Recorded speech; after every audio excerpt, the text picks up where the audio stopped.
وہ عالم دینی ہوتا ہے۔ سادہ طریقہ کار کیا ہے؟ جس عالم سے بدبو آئے دنیا کی وہ عالم نہیں ہے، جس عالم سے خوشبو آئے اہل بیت کی وہ عالم ہے۔ صلوات بر محمد و آل محمد۔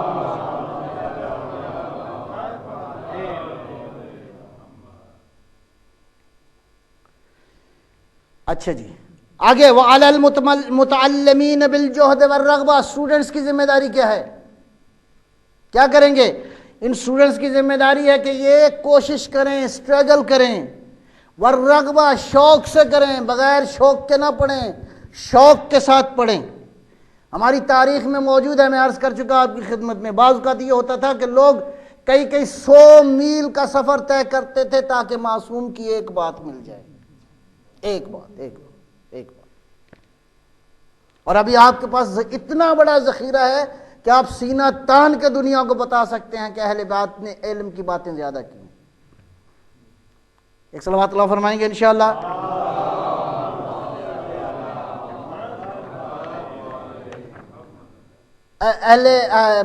برادران اہل سنت کے پاس ایک بڑی کتاب ہے، معروف ہے، صحیح بخاری۔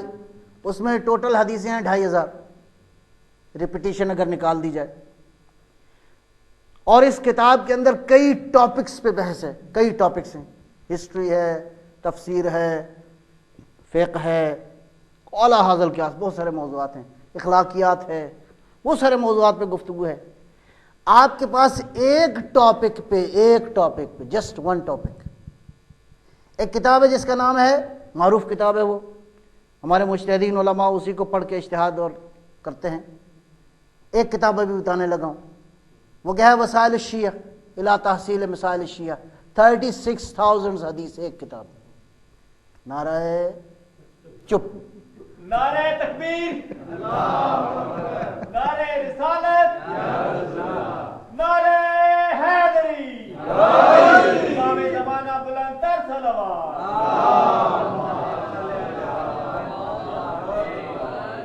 ایک ٹاپک پہ کتنی حدیث؟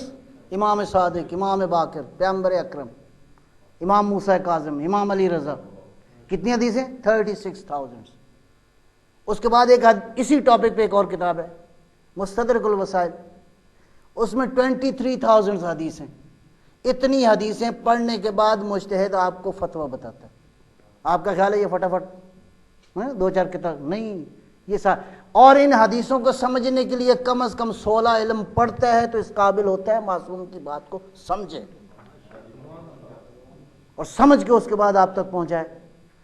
پھر ایک کتاب ہے جس کا نام میزان الحکمہ ہے، 25,000 حدیث ہے اس کے اندر۔ ایک کتاب ابھی کمپائل ہوئی ہے، الموسوعہ لکلمات الامام حسین علیہ السلام، امام حسین کی حدیثیں اس کے اندر میرے پاس موجود ہے۔ اس میں تقریباً 900 حدیثیں ہیں، 900 حدیثیں، اور ایک حدیث ایسی ہے جو تقریباً 22 صفحے پر ایک حدیث ہے۔ صلوات بر محمد و آل محمد۔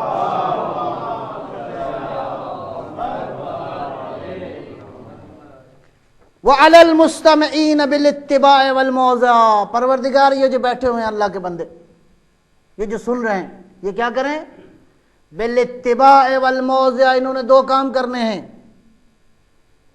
جو سنیں اس کو فالو کریں، اتباع کریں، والموعظہ، اور نصیحت کی بات کو سنیں۔ وعلی مرضى المسلمین بالشفاء والراحہ، صلوات بر محمد و آل محمد۔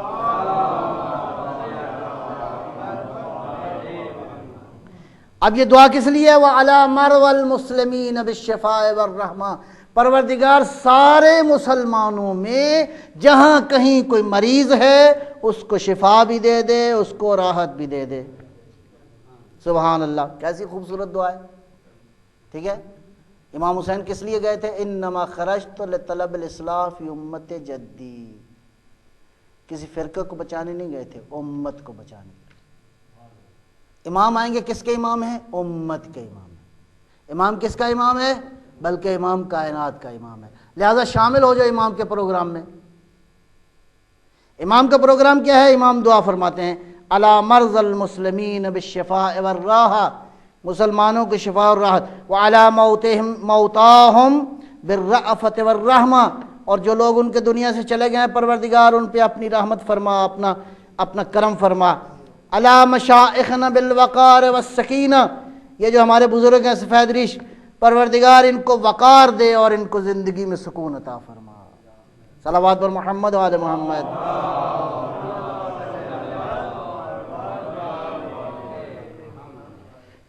وعلی الشباب بالانابۃ والتوبہ، پروردگار یہ جو یوتھ بیٹھی ہے، یہ جو نوجوان بیٹھے ہیں، ان کو دو چیزیں عطا فرما، چونکہ ان پہ ذرا زیادہ محنت کرتا ہے شیطان، ان سے زیادہ خطرہ ہوتا ہے۔ پروردگار ان کو دو چیزیں عطا فرما، بالانابۃ والتوبہ، یہ توبہ کریں، لوٹ آئیں، واپس آ جائیں، گناہ نہ کریں یہ اللہ کے بندے۔ البتہ ان کو کوئی سمجھانے والا بھی ہونا چاہیے، یہ بزرگوں کا کام ہے، ہمارا کام ہے تاکہ ان بچوں کو سمجھائیں تاکہ یہ گناہ کی طرف نہ جائیں انشاءاللہ۔ صلوات پر محمد و آل محمد۔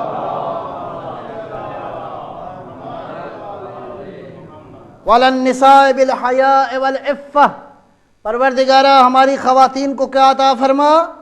حیا عطا فرما، عفت عطا فرما۔ ایک بات یہاں پہ کہہ کے آگے گزروں گا، اب یہ ایک نقطہ قابل تشریح ہے، لیکن میں چاہ رہا ہوں کہ ایک آپ کے ذہن میں ایک کلی کانسیپٹ آ جائے۔ ہماری خواتین کو عفت و حیا عطا فرما۔ دیکھو یہ پردہ کس لیے ہے، اور پردہ خالی عورتوں کے لیے نہیں ہے، فار یور کائنڈ انفارمیشن، یہ مردوں کے لیے بھی ہے، البتہ تھوڑا سا فرق ہے، لیکن بنیادی فلسفی کیا ہے پردے کی؟ Purdah basically is a way of life, purdah basically is a culture, purdah basically is a tradition, purdah basically is relates to a divine civilisation. آپ تک بات پہنچ رہی ہے نا میری؟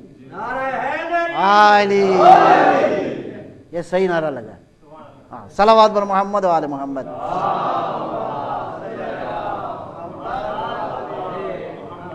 یہ چھوٹی چھوٹی باتیں ادھر کام آ جائیں گی انشاءاللہ۔ ہاں، یہ نعرے بھی کام آ جائیں گے ادھر، ہاں بالکل کام آئیں گے۔ مولا کا نام، اللہ اکبر، نعرہ رسالت یا رسول اللہ، نعرہ حیدری، نعرہ صلوات، اللہ۔ پردے کی فلسفی کیا ہے؟ میں نے عرض کیا آپ کی خدمت میں، سمجھیے ذرا۔ پردہ ہے بیسیکلی ایسے کپڑے پہنو تاکہ جو مخالف جنس ہے اس کو دعوت گناہ نہ دو۔ اب آپ کی مرضی ہے، جو مرضی پہنو، نہ مرد گناہ کی دعوت دے نہ خاتون گناہ کی دعوت دے۔ ایسا نہ ہو کہ آپ کا بدن گناہ کی دعوت دے رہا ہو۔ لہذا البتہ خصوصی طور پہ ہماری بچیاں، مائیں، خواتین یہ جو ہیں ان کو زیادہ احتیاط کرنی چاہیے۔ لہذا ایسی سوسائٹی جس میں حیا اور عفت موجود ہو، الاغنیاء بالتواضع والسعہ، پروردگارہ جن کے پاس پیسے ہیں ان کو دو چیزیں دے دے، ایک تو یہ تواضع ان کے اندر آ جائے، دوسرا ان کے اندر سعت آ جائے، وسعت آ جائے۔ تواضع کیوں آ جائے؟ اس لیے کہ تھوڑے سے پیسے آ جائیں تو انسان سمجھتا ہے مجھ سے بڑا جانور دنیا میں پیدا ہی نہیں ہوا، حالانکہ بڑے بڑے جانور اللہ نے اسی لیے خلق کیے ہیں تاکہ ان کو دیکھے کہے کہ نہیں یہ موٹے جانور ہیں، ہاتھی بڑا جانور ہے، زرافہ بڑا جانور۔ صلوات پر محمد۔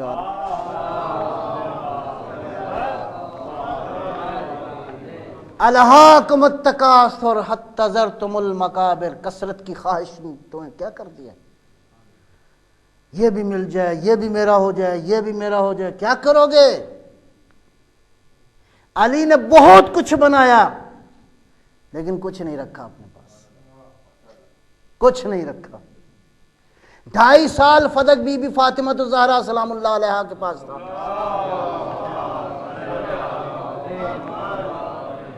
سالانہ تقریباً 1 لاکھ دینار آمدن تھی اس 2.5 سال اس باغ کی، اور 1 دینار رف کیلکولیشن یہ ہے کہ آج کے دور میں اگر کیلکولیٹ کیا جائے تو 1 دینار تقریباً $700 کا بنتا ہے۔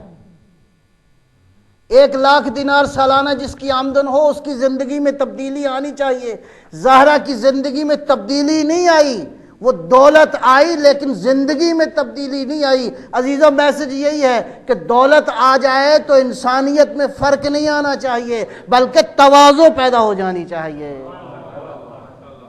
جو اس کے پاس جتنی بڑی دولت ہو اس کو اتنا زیادہ متواضع ہو جانا چاہیے، جھکنا چاہیے کہ پروردگار نے میری کمر پہ ذمہ داریاں زیادہ ڈال دی ہیں۔ صلوات بر محمد و آل محمد۔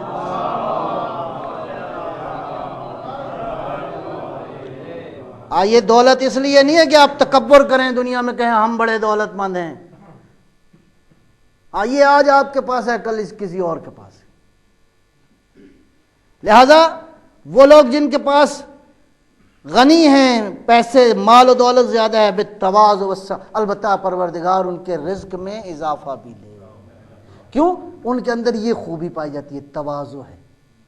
جس کے اندر تواضع ہو اور دولت ہو، پروردگار اس کی دولت میں اضافہ۔ علی الفقراء بالصبر والقناعہ، یہ بھی ایک بہت بڑا درس ہے۔ جو بعض کا فقیر ہوتے ہیں، پیسہ نہیں ہوتا، وہ ہر جگہ مانگنے کی کوشش کرتے ہیں، یہ کام نہ کرو ہرگز۔ اگر دولت نہیں ہے تو قناعت کرو، صبر کرو، بارگاہ ربوبیت میں دعا کرو، کوشش کرو، جد و جہد کرو، یہی تمہارے ذمہ ہے۔ صلوات بر محمد و آل محمد۔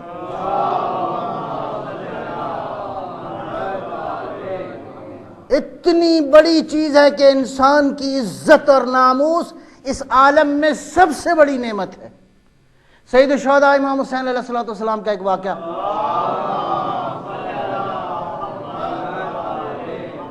ایک شخص آیا امام کے پاس، کہا مولا میری کو مدد فرمائے۔ امام گئے، فرمایا ادھر اس طرف آ جاؤ، یہ پردے کے پیچھے۔ امام گئے اور تھیلی ایک نکالی اور اس کو پردے کے پیچھے سے فرمایا کہ یہ لو لے جاؤ۔ اللہ اکبر۔ واقعہ سننے والے، وہ بندہ خدا سے اس سے کہا کہ جاؤ، اللہ حافظ، جاؤ، چلا گیا وہ۔ بعد میں پوچھا مولا یہ آپ نے اس طرح کیوں کیا؟ فرمایا میں نہیں چاہتا تھا کہ اس کے ماتھے پہ سوال کی شرمندگی کے آثار دیکھوں۔ نعرہ صلوات۔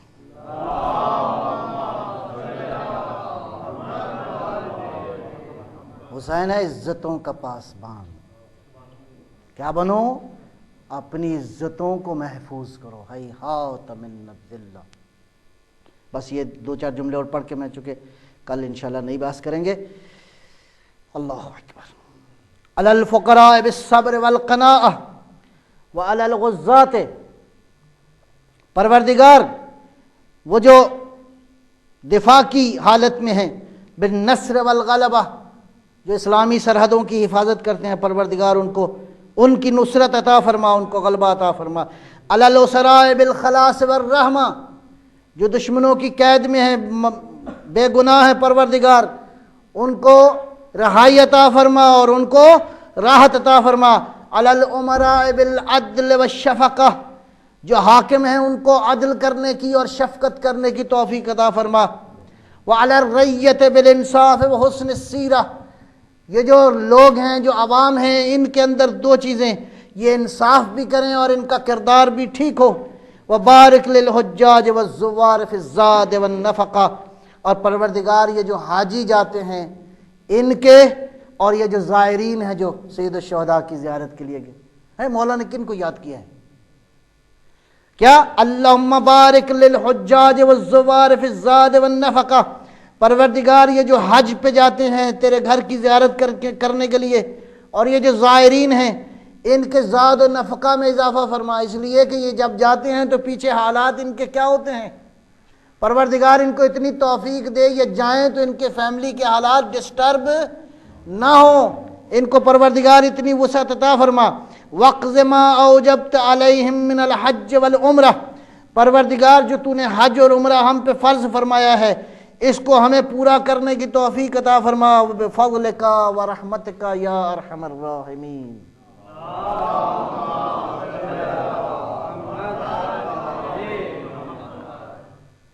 آج ذکر ہے امام رضا علیہ السلام کا، مقدمتاً ایک دو باتیں عرض کروں گا۔ شب شہادت بھی ہے مولا کی، اور امام علی رضا علیہ السلام نے اپنے زمانے میں جس انداز سے اور جن مشکلات کے ساتھ دین کا پیغام پہنچایا ہے، بڑا ہی مشکل تھا بس عزیزو بس ایک بات وہ یہ کہ پیغمبر اکرم کی حدیث مبارکہ ایک حدیث ہے جو فقط 2 ہستیوں کے بارے میں پیغمبر نے فرمائی ہے. ایک بی بی فاطمہ الزہرا سلام اللہ علیہا کے بارے میں اور ایک 8ویں امام کے بارے میں. حدیث بڑی عجیب ہے. فرمایا ستدفن بضعۃ منی فی خراسان. یہ جو بضعۃ منی ہے پیغمبر نے فرمایا میرا ایک ٹکڑا خراسان میں دفن ہوگا. یہ یا جناب سیدہ کے بارے میں یا امام رضا کے بارے میں. اور امام رضا نے کس طرح مشکلات میں زندگی گزاری. 10 سال ہارون کا زمانہ تھا، 5 سال امین کا زمانہ تھا، 5 سال مامون کا زمانہ تھا، اور اتنی مشکلات تھیں کہ حتیٰ جب آخری جو 5 سال تھے امام کا لوگوں سے رابطہ بھی منقطع ہو چکا تھا. میں بس ایک بات پوچھوں گا، ایسے کریم لوگوں کو انسانوں نے ان کی مخالفت کیوں کی؟ عزادارو کچھ لوگ، کچھ ہستیاں ہیں جن کو زہر دیا گیا. پیغمبر اکرم کو زہر دیا گیا بعض روایات کے مطابق. 6 ماہ تک پیغمبر اس زہر سے نبردآزما ہوتے رہے. اللہ جانے نبی پہ کیا گزری ہوگی. یہی وجہ ہے کہ جب دنیا سے گئے ہیں تو پیغمبر شدید مرض کے عالم میں تھے. اسی طرح جو زہر ملی ہے وہ امام موسیٰ کاظم کو 7 دن تک میرا امام زہر میں تڑپتا رہا. پھر ایک زہر ملی امام حسن مجتبیٰ کو عزیزو، 3 دن تک امام اس زہر میں تڑپتے رہے. لیکن عجیب زہر تھا 8ویں امام کو جو ملا. صبح کو ملا، امام بعد الظہر عصر کے وقت دنیا سے چلے گئے. یہ عجیب زہر تھا. اور دینے والا بھی کون تھا؟ ام الفضل تھی، آپ کی اپنی زوجہ تھی جس نے زہر دیا. بس آخری منظر ذرا ذہن میں لائیے گا. ابا سل سے فرمایا ابا سل میں ابھی جا رہا ہوں مامون سے ملنے کے لیے. جب میں باہر آؤں اور اگر میرے سر پہ ابا ہو تو پھر مجھ سے کلام نہ کرنا، سمجھنا مجھے زہر مل چکا ہے، میں بس مہمان ہوں. ابا سلط کہتا ہے میں نے دعائیں کرنا شروع کی، خدایا وہ وقت نہ آئے کہ میرے مولا کو زہر ملے. بس کہتے ہیں کہ دروازہ کھلا، امام کے سر کے اوپر آبا تھی. میں نے انا للہ و انا الیہ پڑھنا شروع کیا. امام گئے اپنے کمرے میں نے دروازہ بند کیا. جیسے ہی دروازہ بند کیا تو امام نے پوچھا ابا سلط گھر میں جو خدمت کرنے والے ہیں کیا انہوں نے کھانا کھایا ہے؟ اللہ نے کریم تجھے غریبوں کا اتنا خیال. کہا مولا آپ کی یہ حالت ہے، کہاں کسی کو کھانے کی فکر ہے. فرمایا نہیں دسترخوان لگاؤ، ان کو کھانا کھلاؤ. امام خود بھی آئے دسترخوان پہ عزیزو، ایک ایک کا حال پوچھا، ایک ایک کو کھانے کی دعوت دی. جب کھانا کھا کے جا چکے تو امام نے کہا ابا سلط یہ قالین ذرا اٹھا دو، مجھے زمین پہ لٹا دو. روایت کے جملے یہ ہے امام زمین پہ لیٹے، یتململو تململ السلیم. امام نے اس طرح تڑپنا شروع کیا جیسے سانپ تڑپتا ہے، اور نگاہیں امام کی دروازے پہ تھیں. مولا کس کا منتظر ہو؟ منتظر تھے اپنے بیٹے جواد کے کہ ابھی پہنچتا ہوگا. تھوڑی دیر میں آئے امام جواد، مدینے سے پہنچے، بابا کے سر کو اپنی گود میں لیا. انا للہ و انا الیہ راجعون وداع کیا بابا.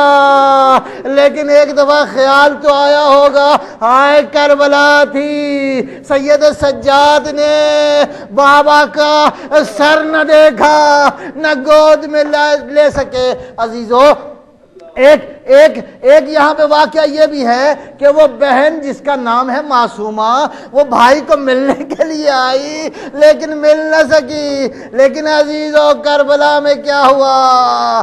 زینب نے بھائی کے سر کو دیکھا اور تشت میں تھا، اور یزید اپنی چھڑی کے ساتھ وہاں پہ مارتا تھا، ان دانتوں پہ، ان لبوں پہ جن کو رسول اللہ بوسہ دیا کرتے تھے. لیکن ساری مصیبتیں اپنی جگہ پہ. 8ویں امام نے اپنے ایک صحابی شبیب کو کہا یا ابن شبیب ان کنت باکیان فابکی علی الحسین. شبیب اگر رونا چاہتے ہو تو میرے جد حسین کیوں رو میرے جد حسین کو؟ کہا اس لیے کہ میرے جد کو اس طرح ذبح کیا گیا جس طرح کسی گوسفند کو ذبح کرتے ہیں. یہ ظالم ذبح بھی کر رہے تھے, خوشی سے صدائیں بھی بلند کر رہے تھے, اے حسین اتنا مظلوم ہو گیا, اے حسین تیری مظلومیت کا سلام. ظالم قتل بھی کر رہا تھا. والی بات یہاں پہ نہیں رکی عزیزو, اے سید الشہداء کے لاشے پہ گھوڑے بھی دوڑا دیے گئے. اللہ اکبر. یہ کون سا ظلم ہے جو کربلا میں روا نہیں رکھا گیا؟ السلام علی الحسین, السلام علی الحسین. شریعت کا عزیزو ایک حکم ہے, جب کسی جانور کو ذبح کرنا ہو تو اس کی رگوں کو آگے سے 3 رگوں کو کاٹو. لیکن امام زمانہ کیا فرماتے ہیں؟ سلام ہو میرا اس جد پر اس کے جس کو گلے کو پیچھے سے کاٹا گیا. السلام علی المذبوح بالقفا. لیکن عالم یہ تھا, ادھر ضربیں لگ رہی تھی, ادھر ٹلہ زینبیہ پہ کھڑے ہو کے کہہ رہی تھی اے عمر سعد تو دیکھ نہیں رہا کہ فرزند رسول کس طرح ذبح